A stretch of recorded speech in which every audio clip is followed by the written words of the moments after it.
मित्रों नमस्कार। मैं एक नई कहानी के साथ आपके सामने उपस्थित हुई हूँ। जी हाँ, मैं डॉक्टर मंजू जैन। नमस्कार।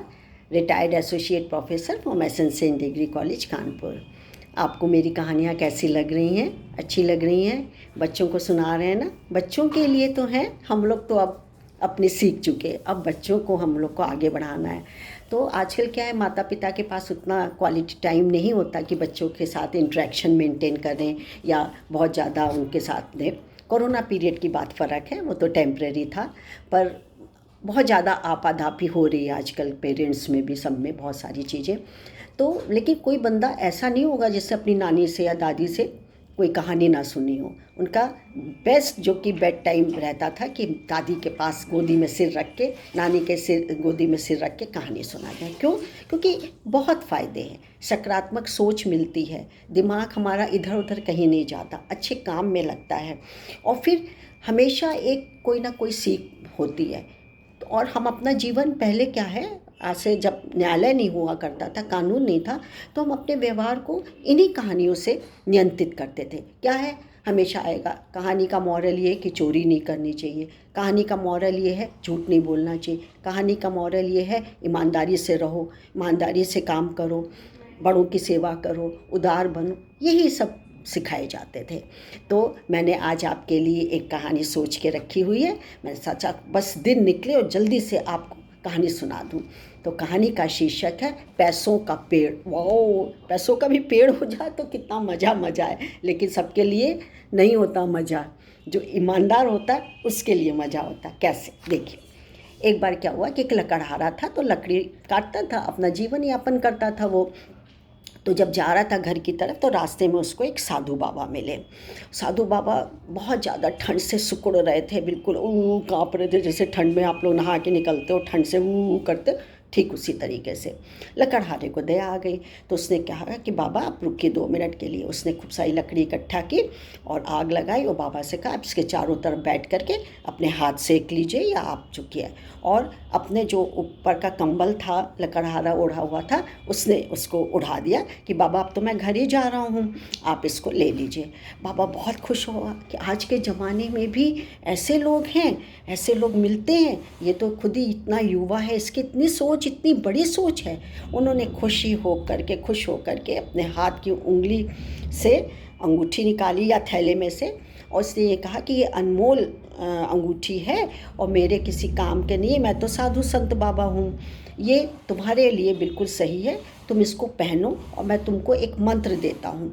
उस मंत्र को पहले अंगूठी पहन लेना, फिर मंत्र को पढ़ना, तो तुम्हारे पास एक पैसों का पेड़ उगाएगा, और फिर तुमको जितनी ज़रूरत हो उतने ही तुम पैसे उसमें से ले लेना।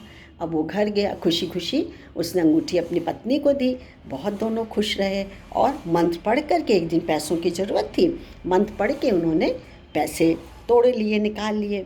ऐसे कई दिन तक चलता रहा। अड़ोसी पड़ोसी भी देखने लगे कि ये तो बड़ा खुश रहता है, इसका तो पक्का मकान तक बन गया, सब कुछ है।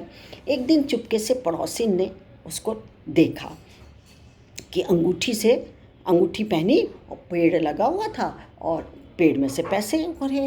वो तो देखती दंग रह गई कि ऐसा भी कभी होता है, पैसों का पेड़ तो कभी देखा ही नहीं, ये तो चमत्कार हो रहा है, ये तो अद्भुत बात हो गई।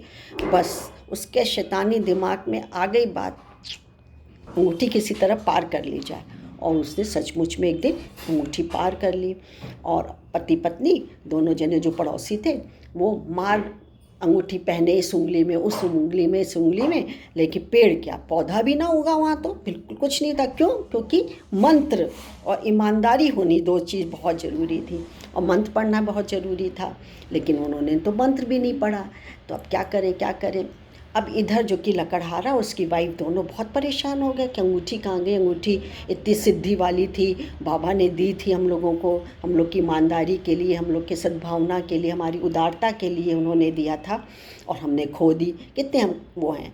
तो लकड़हारा बोला, पति बोला कि अरे घबराओ नहीं, मैं बाबा के पास फिर जाता हूँ, सोच के आता हूँ। वो गए वापस, तो बाबा तो थे ही तंत्र मंत्र वाले, तो उन्होंने अपनी चमत्कारिक शक्ति से ये पता लगा लिया कि अंगूठी किसके पास है, यानी उनके पड़ोसी के पास है। सो वहाँ गए तो देखा सचमुच में अंगूठी थी, और इधर क्या है, उन्होंने पुलिस में भी रिपोर्ट दर्ज करवा ली थी, तो पुलिस भी आ गई, डंडे तो मारे ही होंगे, और जेल में चक्की पीसने के लिए और ले गए उनको। तो कहानी तो ख़त्म हो गई। कुछ बच्चों को समझ में आया? जी हाँ बच्चे, बिल्कुल, कि कभी भी किसी का सम्मान चाहे इतना हो चाहे इतना हो, बिना पूछे नहीं लीजिए। और ये तो सरासर चोरी थी, बेईमानी थी, छल कपट था, और उसकी सज़ा देखिए उनको मिली कैसे, जेल जाना पड़ गया। तो बच्चों, मेरा यही आपको संदेश सुनाना होता है कि जीवन में अच्छे कर्म करिए, अच्छे रास्ते का चुनाव करिए, और कहाँ से मिलेंगे, इन्हीं कहानियों से मिलेंगे, आपको ज़रूर मिलेंगे। और एक दिन आप सद्भावना तो रहेगी, आप सद्मार्ग पे आप चलेंगे, सद्मार्ग को ही आप अपनाएंगे, ये तय बात है। तो कैसी लगी मेरी कहानी? अच्छी लगी ना? बच्चों ज़रूर लाभान्वित होंगे।